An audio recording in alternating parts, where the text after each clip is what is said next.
اب میں گزارش کر رہا ہوں سسٹر سمیہ احمد صاحبہ سے، جنہوں نے جامعۃ البنات حیدرآباد سے عالمیت اور جامعۃ الصالحات رامپور سے فضیلت کی ہے۔ جامعہ ہندر سے اسلامک اسٹڈیز میں ایم اے کرنے کے بعد آپ نے جواہر لال نہرو یونیورسٹی سے ویسٹ ایشین اسٹڈیز میں ایم فل کیا اور اب وہیں سے پی ایچ ڈی کر رہی ہیں۔ آپ یو جی سی کا نیٹ جے آر ایف امتحان پاس کر کے یو جی سی سے اسکالرشپ یافتہ ہیں۔ آپ جامعۃ الصالحات کی بہترین مقرر بھی رہ چکی ہیں اور تحریری مقابلوں میں بھی سرفراز ہوئی ہیں۔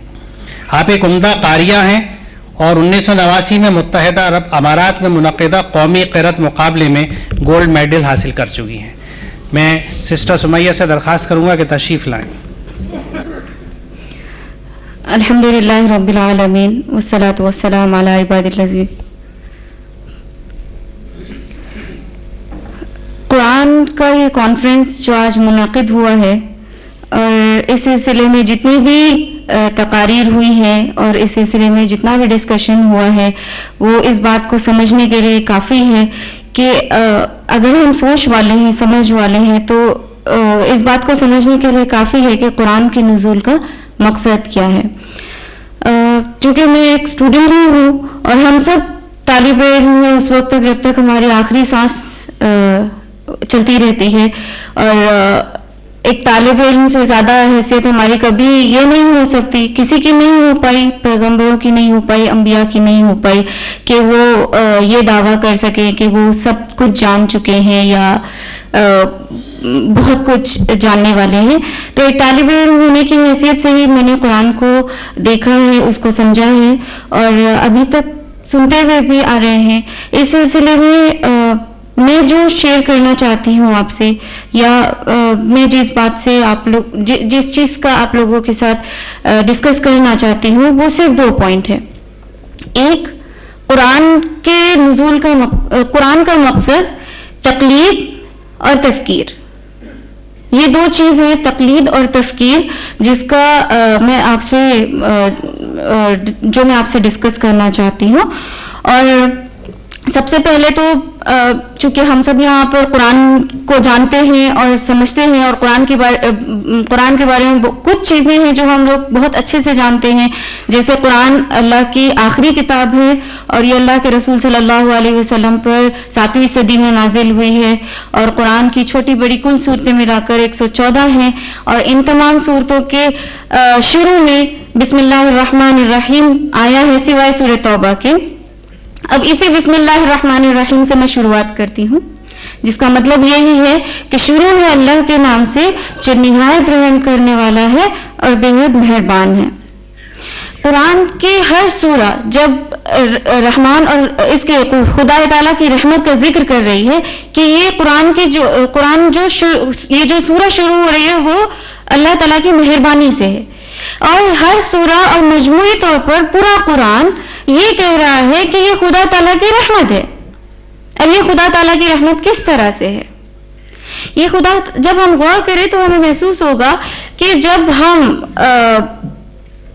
ہم حقیقت کی، یعنی میں کون ہوں، میں کیوں پیدا کیا گیا ہوں، میں اس دنیا میں کیوں آیا ہوں، یا کچھ اس طرح کے بیسک کوسچنز جو ہم کبھی کبھی اپنے آپ سے کرتے ہیں، تو اس سلسلے میں جب بھی ہم غور کریں تو ہمیں بہت سارے لوگ ایسے گزرے ہیں جو سچ کی تلاش میں یا حق کی تلاش میں دنیا میں گزرے ہیں، جو سادھو سنت گزرے ہیں، مہاتما گزرے ہیں، جنہوں نے ستیہ کی تلاش کہا ہے، حق کی تلاش کہا ہے، بہت سارے لوگ گئے ہیں، لیکن ان کو جب بھی وہ تلاش کیے ہیں ان کا علم جو بھی ان کو ملا ہے وہ جب قرآن سے ان کا کمپیریزن کیا جائے تو وہ کس حساب سے محسوس ہوتا ہے؟ وہ لگتا ہے جیسے بہت پارشل علم ملا ہے، بہت کم علم ہے جس کو انہوں نے سمجھا ہے اپنی سمجھ سے۔ اور یہیں سے یہ فرق واضح ہوتا ہے کہ انسانی عقل جو سمجھتی ہے، انسانی عقل جو چیز سوچتی ہے، اور خدا تعالیٰ جو بتاتا ہے، اس میں کیا فرق ہے؟